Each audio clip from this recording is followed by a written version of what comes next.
तो दोस्तों, एक और नया दिन और मैं बलजीत परमार हाजिर हूँ आज के दिन से एक नई अंडरवर्ल्ड को लेकर सीरीज शुरू करने में।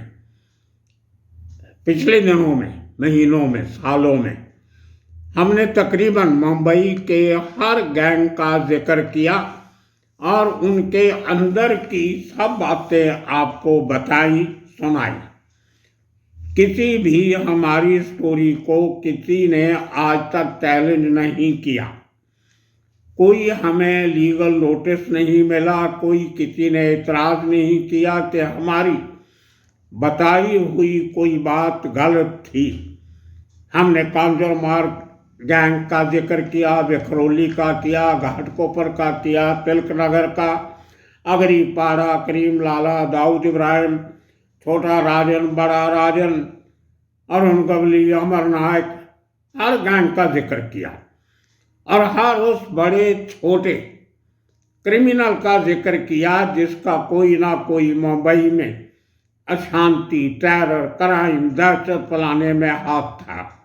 बड़े से लेकर छोटे आदमी तक की बात की ताकि आप तक मुंबई के क्राइम का इतिहास, हम इसको सुनी सुनाई बातें नहीं कहते, वो इतिहास आपके साथ शेयर किया जाए, क्योंकि ये बहुत ज़रूरी होता है। अगर हम सच्चाई, फैक्ट, इतिहास आपके सामने नहीं रखेंगे तो अफवाहें फैलती हैं और हम अफवाहों से बहुत दूर रहते हैं, उनसे नफरत भी करते हैं। हम पहली बार आपके सामने लेके आए उस शख्स को जो वो गाड़ी चला रहा था जिस गाड़ी में जाकर अंडरवर्ल्ड की शुरुआत होने वाली गैंगवार का जिक्र था, जिस गाड़ी में पठान गैंग के लोग गए और साबिर इब्राहिम का कत्ल किया प्रभा देवी में। वो गाड़ी चलाने वाले को हम आपके सामने लेके आए और उससे बातचीत करके पूरी हकीकत बताई। इसी तरह हर केस में हमने उस गैंग के नज़दीकियों से राब्ता कायम किया। जो बड़े बड़े shooter, sharp shooter, killing machine, Sadiq Kalia, उसका भाई आरब कालिया, उसके नज़दीकियों से, फैमिली मेंबर से बात करके उनकी कहानी सुनाई। सलीम हड्डी और दूसरे लोगों के रिश्तेदारों से, उनके साथियों से बात करके कहानियाँ सुनाई और जो हमें खुद मालूम था, जो हमने देखी थी, वो डायरेक्ट आपको सुना दी। एक कहीं ना कहीं एक गैंग हमारे पूरे उस मुद्दे से बच निकला था। वो था गीरगांव का ग्रुप। गीरगांव का एक दबदबा एक ज़माने में रहा। क्रांति नगर नाम का एक इलाका है, उसके कुछ एपिसोड तो हमने बनाए, लेकिन ओवरऑल बहुत कुछ उसमें बच गया था। उसके ऊपर हम काफ़ी समय से बात कर रहे थे और वो अच्छा लाया जब हमें उस इलाके की अंदर की बातें जानने का मौका मिला। वो भी आपके साथ शेयर करेंगे। आज हमने एक ऐसे शख्स से बात की जो उस गैंग के साथ बहुत करीब से जुड़ा हुआ था। हम उसका नाम नहीं बता सकते, लेकिन वो जो लोग थे उनमें से सिर्फ 2 या 3 पुराने गैंगस्टर भी बचे। जेल काटी उन्होंने, किसी ने 14 साल, किसी ने 15 साल, किसी ने 20 साल। छूटने के बाद वापस आए और एक नई जिंदगी व्यतीत कर रहे हैं। आजकल के दिन में उनका क्राइम से कोई लेना देना नहीं है। उनकी बातें भी आपसे करेंगे, लेकिन वो दौर ऐसा था जिस दौर में 1988, 89 और 90, 3 साल, ये बहुत खून खराबे के साल थे मुंबई नगरी में। काफ़ी हिस्सा उसमें शरद पवार चीफ मिनिस्टर थे और गीरगांव इलाके में और आसपास के इलाकों में जो खून खराबे की हरकतें हुई, उनसे वहाँ के जो एमएलसी थे, member of the legislative council, Shiv Sena के बहुत सीनियर लीडर जो 30 साल तक विधानसभा और महाराष्ट्र की विधान परिषद के मेंबर रहे। उनका नाम था प्रमोद नवलकर।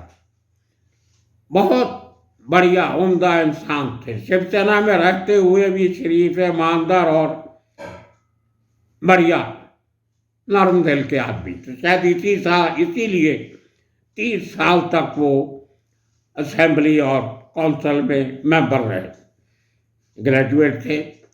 ग्रेजुएट कॉन्स्टिट्यूंसी एक हुआ करती थी जिसमें जीत के आते थे और महाराष्ट्र लेजिस्लेटिव काउंसिल के मेंबर बनते थे। उनका एक बहुत बढ़िया किस्सा है। वो शरद पवार को मिलने गए कि हमारे इलाके में और मुंबई में दहशतगर्दी बहुत बढ़ रही है और आपकी सरकार इन क्रिमिनल्स के खिलाफ एक्शन नहीं ले रही।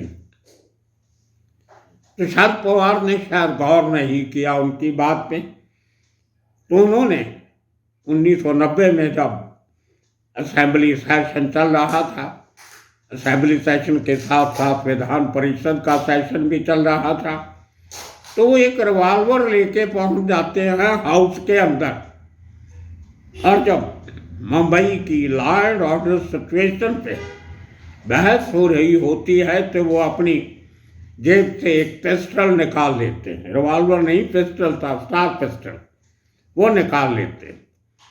और कैसे वो हलचली गड़बड़ी मचती है, लोग डर के छिप जाते हैं कि ये गोली चला देगा तो पता नहीं किसको लगेगी। तो वो जो एमएलसी थे वो घबरा जाते हैं। उस पूरा किस्सा हमारे सहयोगी संदेश ने स्टडी किया, बनाया। हमने आज उससे बात भी की। वो आप पर किस्सा सुन लीजिए तो आपको एहसास हो जाएगा कि सरकार का ध्यान खींचने के लिए, उनकी अटेंशन अट्रैक्ट करने के लिए हमारे जो एमएलए एमएलसी होते हैं, लोगों के चुने हुए, उनको भी इस किस्म के हथकंडे अपनाने पड़ते हैं। वो बहुत अहम किस्सा है। जब ये किस्सा हुआ मैं देश में नहीं था, इंग्लैंड गया हुआ था, इसलिए मैंने कवर नहीं किया था और मुझे शायद पूरी तरह याद भी नहीं था। बाद में सुना। मैं तभी इंग्लैंड के एक अखबार स्टार एक्सप्रेस के साथ इंटर्नशिप कर रहा था, ट्रेनिंग ले रहा था। एक स्कॉलरशिप नुमा बात थी, तो 8-9 महीने उस अखबार के साथ मैं काम कर रहा था। तो वापस आया तो ये बात दिमाग से निकल गई। मैंने वापस आके फिर अपना अखबार द डेली ज्वाइन कर लिया। लेकिन इतने सालों के बाद संदेश ने वो किस्सा दोबारा याद करवा दिया। अब आपको लेके चलते हैं संदेश के पास मुंबई में।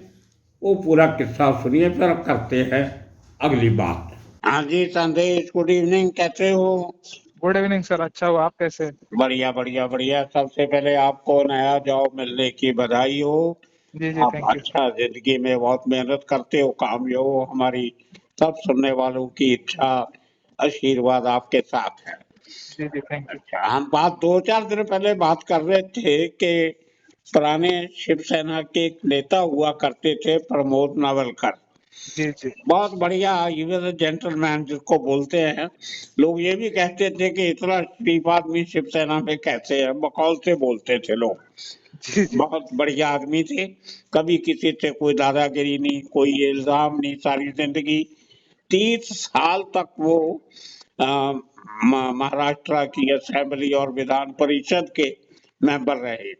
5 साल एमएलए थे और 25 साल वो एमएलसी रहे विधान परिषद में ग्रेजुएट कॉन्स्टिट्यूंसी जीत कर। जी तो खैर, एक बार उन्होंने वो मुंबई को लेकर बहुत चिंतित रहते थे। वो एक आर्टिकल भी लिखा करते थे नवशक्ति में, ऑपेड जी पेज पे, जिसकी बातें शहर का एक शहरी क्या सोचता है, मैन अबाउट टाउन, उसका जो मराठी में कॉलम था, उसका मतलब बनता था। जी तो जी मुंबई के लिए वो बहुत चिंतित रहते थे हमेशा। जी तो वो कॉलम उनका दुनिया में सबसे ज्यादा चलने वाला, रेगुलर चलने वाला कॉलम था, और Guinness book of world record में उसका रिकॉर्ड भी है। हाँ इतने हाँ साल लगातार उन्होंने लिखा। तो जी एक पत्रकार से पॉलिटिशियन बने थे वो, और सारी उम्र इज्जत से, ईमानदारी से जिए। 2007 में उनका देहांत हुआ है। मैं जी अक्सर उनसे मिलता रहता था। तो एक किस्सा आप मुझे बता रहे थे जो मुझे याद नहीं था, क्योंकि मैं पॉलिटिक्स कवर करता नहीं था। जी तो वो जो एक बार एक रिवॉल्वर जब पिस्टल लेके वो असेंबली के कंपाउंड में पहुंच गए थे, जो हमारा जो असेंबली हाउस है वहाँ महाराष्ट्र का, उसके अंदर दो हॉल है, एक में एमएलए बैठते हैं, एक में एमएलसी बैठते हैं। तो जी उसका एंट्रेंस एक ही है, सिक्योरिटी वाले भी एक ही होते हैं। कोई इंसिडेंट हुआ था, वो कैसे पिस्टल रिवॉल्वर लेके पहुंच गए, वो जरा सुनाओगे थोड़ा हमारे दर्शकों को? जी जी उसके ऊपर बात करेंगे सर, लेकिन जो आपने इसके पहले जिक्र किया ना कि वो एक कॉलम लिखते थे, हाँ। हाँ वो नवशक्ति अखबार में पत्रकार थे, और वो जो कॉलम लिखते थे ना, हाँ जी। उस कॉलम का नाम था भटकेची भ्रमंती। हाँ जी। इसका एक्चुअल हिंदी में मतलब होता है कि जो भटकता रहता है शहर में उसका सफर। हाँ जी। तो शहर में जो उनको करंट इश्यू दिखते थे जो नॉर्मली कोई नोटिस नहीं कर पाता था, उसके ऊपर वो बड़ा बढ़िया सा कॉलम लिखते थे। ओके। उसमें अगर एग्जाम्पल के तौर पे आपको बताया जाए तो एक बार ऐसा हुआ था, जो अपना वीटी स्टेशन है ना, हाँ जी। वहां पे सड़क के किनारे रहने वाला एक आदमी, मतलब सड़क पे ही मर गया था, ओके। वो भूखमरी से या किसी बीमारी से। हाँ। तो बाद में पुलिस वालों ने उसकी डेड बॉडी पे सफेद कफन ओढ़ दिया था। ओके। तो ये बात जब प्रमोद नवलकर साहब वहां घूम रहे थे तो उन्होंने नोटिस की, ओके। और उनके आने वाले उस कॉलम में उन्होंने लिखा कि ये जो आदमी यहाँ पे मरा हुआ पाया गया है, हाँ। ये भूखमरी से नहीं मरा या किसी बीमारी से नहीं मरा है, ये हाँ। ठंड से मरा हुआ है। अगर इसे कपड़े मिल जाते तो इसे पुलिस का कफन नहीं पहनना पड़ता। ओ। तो इस किस्म का कंटेंट वो लिखते थे, तो लोगों में पॉपुलर थे, हाँ। हाँ। और उनको पब्लिक की तरफ से पॉप ऑफ कल्चर भी कहा जाता था, क्योंकि सांस्कृतिक जो कार्यक्रम होते हैं ना उसमें वो बढ़ चढ़ के हिस्सा लेते थे। हाँ जी। हाँ जी। ये बैकग्राउंड हो गई उनकी। और हाँ अच्छा, अभी आपने जिस किस्से की बात की ना, उसमें क्या हुआ, ये 1990 में कांग्रेस की सरकार थी। बिल्कुल। हाँ, और जो 89 के एंड में जो दाऊद और गवली की, या दाऊद और अमर नाइक की जो गैंग वॉर शुरू हुई ना, हाँ जी। उसमें बहुत बड़े बड़े कांड हो गए, बहुत बड़े बड़े शूट आउट हो गए। हाँ जी। एग्जाम्पल के तौर पे दाऊद का फाइनेंसर जयंती छेड़ा को मारा गया, अरुण गवली के भाई पापा गवली को मारा गया। हाँ। उसके बाद महेंद्र चोरडिया का मर्डर हुआ। हाँ। तो इस किस्म के शूट आउट और अंडरवर्ल्ड की कार्रवाई उस 89 के एंड से होना चालू हो गया था। बिल्कुल। और इसमें कई बार ऐसा भी होता था कि जो आम जनता होती थी हाँ। वो भी इसमें मारी जाती थी, बिना वजह, बिना गलती के। ओके। तो प्रमोद नवलकर साहब को पर्सनली ये लगता था कि इस पे कंट्रोल पाने के लिए कुछ ना कुछ उपाय करना जरूरी है। ओके। तो उस टाइम पे क्या है, वो अपनी विधान परिषद के मेंबर थे, और विधान परिषद के मेंबर होने के साथ साथ उनके दिमाग में एक प्लान आया। उनके पास अपना लाइसेंस हथियार था, जो स्पेन का बना हुआ अस्त्र पिस्टल था। ओके। 32 बोर का 7 राउंड का पिस्टल उनके पास था। वो पिस्टल भी उनके पास कैसे आया था कि हाँ। उसके पहले, थोड़े दिन पहले, गवर्नमेंट ने एक ऑक्शन निकाला था, नीलामी निकाली थी, हाँ। जिसमें जो पॉलिटिशियन लोग थे जिनको हथियार की जरूरत हो, उनको हथियार सस्ते दामों में दिए गए थे। हाँ जी। हाँ। तो उस नीलामी में उन्होंने हथियार खरीद लिया था। ओके। हाँ, और उस टाइम क्या हुआ था, ये विधान भवन का जो एंट्रेंस गेट है ना, हाँ जी। वहां पे जो अपने मेटल डिटेक्टर होते हैं फ्रेम वाले, हाँ। हाँ। हाँ, वो नए नए लगाए गए थे एक्सपेरिमेंटल बेसिस पे।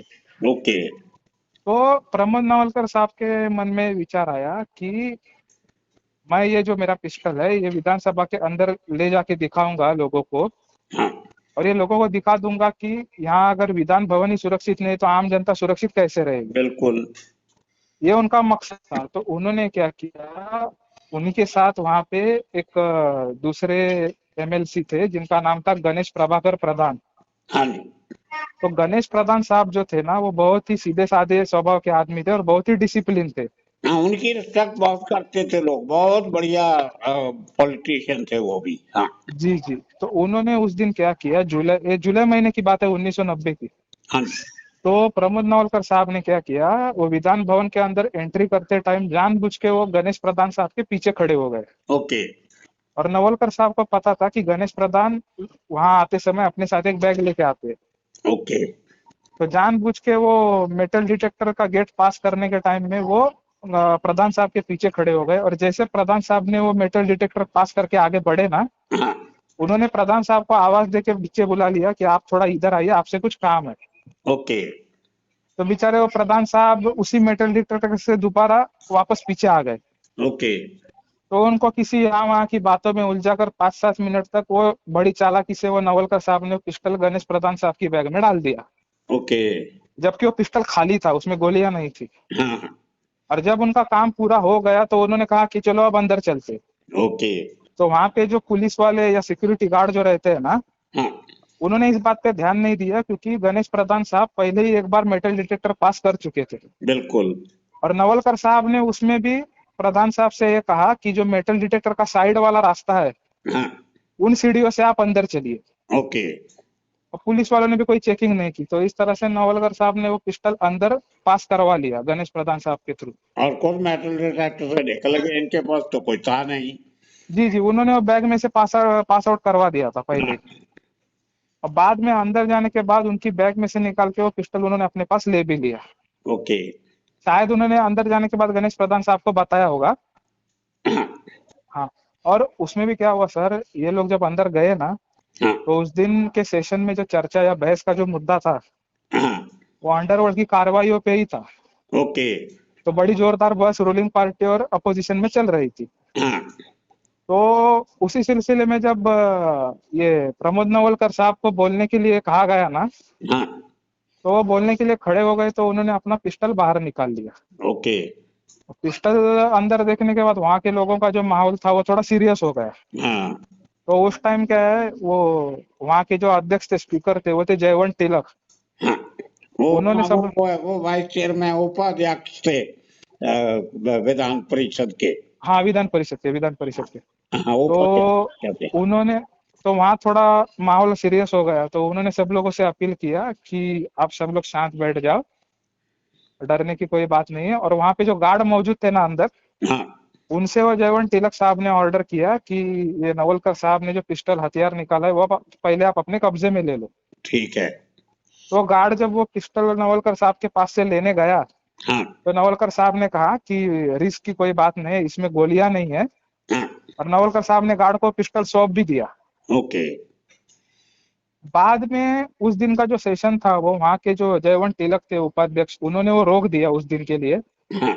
और उन्होंने नवलकर साहब को बाद में अपने केबिन में बुला लिया ओके। और उनसे पूछा कि मतलब आपने ऐसा एक्शन क्यों लिया, आपको ये चीज करने की जरूरत क्यों पड़ी। तो नवलकर साहब ने कहा कि कुछ दिनों पहले मेरी शरद पवार से अंडरवर्ल्ड की गतिविधियों के लेके बात हुई थी, हाँ। लेकिन मुझे पर्सनली ऐसा नहीं लगा कि मेरी बात को शरद पवार सीरियसली ले रहे हैं। ओके। तो इस महाराष्ट्र राज्य की जनता को और स्टेट गवर्नमेंट को ये बात दिखाने के लिए कि जहां विधान भवन की बिल्डिंग के अंदर हथियार लेके आ सकता है कोई भी, हाँ। वहां जनता कैसे सुरक्षित रह सकती है बाहर। बिल्कुल। तो ये नोटिस में लाने के लिए मैंने ये काम किया। अच्छा, उसके बाद जहां विधान भवन बिल्डिंग के बाहर मीडिया के पर्सन खड़े रहते हैं ना, चैनल वाले वगैरह, हाँ। हाँ। उस ग्राउंड में भी वो नवलकर साहब वो पिस्टल लेके आए। ओके। और उन्होंने अपनी हथेली पे रख के ऑन कैमरा दिखाया भी था, उसकी फोटो है, मैं आपको शेयर करूंगा। ओके। ऐसा वो किस्सा वो पिस्टल का हो गया था उस साल। ठीक है। बाद में तो नवलकर साहब मिनिस्टर ऑफ कल्चरल अफेयर बन गए। बिल्कुल। उसके बाद 2007 में उनका निधन हो गया। नहीं, बहुत बढ़िया इंसान थे, मुंबई के लिए बहुत काम किया उन्होंने। उनकी एक कोई उनकी मेमोरी में गैलरी भी बनी है कहीं एक। जी जी, ये मलबार हिल है ना अपना, हाँ जी। वहां पे स्टेट गवर्नमेंट ने प्रमोद नवलकर विविंग गैलरी बनाई है। वो जो हैंगिंग गार्डन में। जी जी, वो टूरिस्ट लोगों के लिए या जो पिकनिक मनाने जाते हैं उनके लिए, ओके वहां से ओके पूरे मुंबई का नजारा दिखता है। ओके ओके, ठीक है ठीक है। तो उनको रिस्पेक्ट देने के लिए वैसा किया गया है। हाँ हाँ। 2007 में हार्ट अटैक की वजह से नवलकर साहब का डेथ हो गया। हाँ, ये रहते थे वही क्रांति नगर, जहाँ से ये दशरथ रहाणे और बहुत सारे क्रिमिनल भी निकल के आए उसी इलाके से। जी जी, ये क्रांति नगर में अपने प्रमोद नवलकर साहब रहते थे। अमर नाइक का right hand man Dashrath Rane भी वही का रहने वाला था। ओके। और उसमें भी एक बात यह है, जो क्रांति नगर एरिया है ना सर, हाँ जी। वहाँ पे वहाँ का जो कबड्डी का टीम था, कबड्डी का, ओके। वो एक बड़ा मशहूर था। और वहाँ में साल में एक बार जो सत्यनारायण पूजा होती थी, हाँ। वो बड़ी मशहूर थी। तो वो सत्यनारायण पूजा में दशरथ राणे को भी कई बार देखा गया है। ओके। और जो शिवसेना के नेता थे गजानन वर्तक, हाँ। उनको भी वहां देखा गया है। और नवलकर साहब खुद वहां के रहने वाले थे। बिल्कुल। और क्या है सर, गिरगांव में मराठी पॉपुलेशन ज्यादा है, तो शिवसेना का होल्ड वहां अच्छा था। हाँ हाँ। ये भी बात है, दशरथ राणे वही का था। ठीक है ठीक है ठीक। सो दोस्तों, सुना आपने किस किस्म के हमारे इलेक्टेड रिप्रेजेंटेटिव हुआ करते थे, जो अपने राज्य की, अपने शहर की समस्याओं को लेकर कितने गंभीर होते थे। और ये प्रमोद नवलकर जी के बारे में अगर मैं जाते जाते एक बात और बता दूं तो आपको अच्छी जानकारी मिलेगी। 93 ब्लास्ट के बाद 1993 के, ये किस्सा 1990 का है जो पहले सुना आपने। ब्लास्ट के बाद स्टर्न मैगजीन जो जर्मनी का है, जिनके साथ मैंने बहुत साल काम किया, उनकी एक टीम आती है जिनमें उनके फोटोग्राफर, बहुत सीनियर कैमरामैन, फोटो जर्नलिस्ट जयवलाल भी आते हैं। और साथ में शायद उनके चीफ राइटर थे। तो हम लोगों को, स्टर्न मैगजीन को चाहिए था मुंबई के कुछ बड़े आदमी जिनका करोड़ों का बिजनेस है या सोसाइटी में बड़ा नाम है, उनके रिएक्शन लेना चाहते थे वो लोग कि उनको इस जो इतना बड़ा हमला मुंबई पे हुआ उसके बारे में उनकी राय क्या है। तो स्टर्न मैगजीन जो जर्मनी का है, उसकी टीम के साथ मुझे, पहले नवलकर साहब को बहुत अच्छी तरह जानता था मैं, लेकिन उनके साथ जाने का मौका मिला। तो उसी चाल में गिरगांव चौपाटी के नज़दीक ही चाल थी, उसके साथ फर्स्ट फ्लोर पे नवलकर जी का घर था। सिंपल घर। इतने साल एमएलए एमएलसी रहने के बाद भी उन्होंने कोई पॉश फ्लैट नहीं खरीदा, किसी बड़े बंगले में नहीं गए, अपने लोगों के बीच में रहते थे। तो वही चाल का एक बड़ा हॉल, बहुत बड़ा नहीं, छोटा था, लेकिन फर्नीचर बहुत कम रखा था ताकि कंजेस्टर नहीं लगे।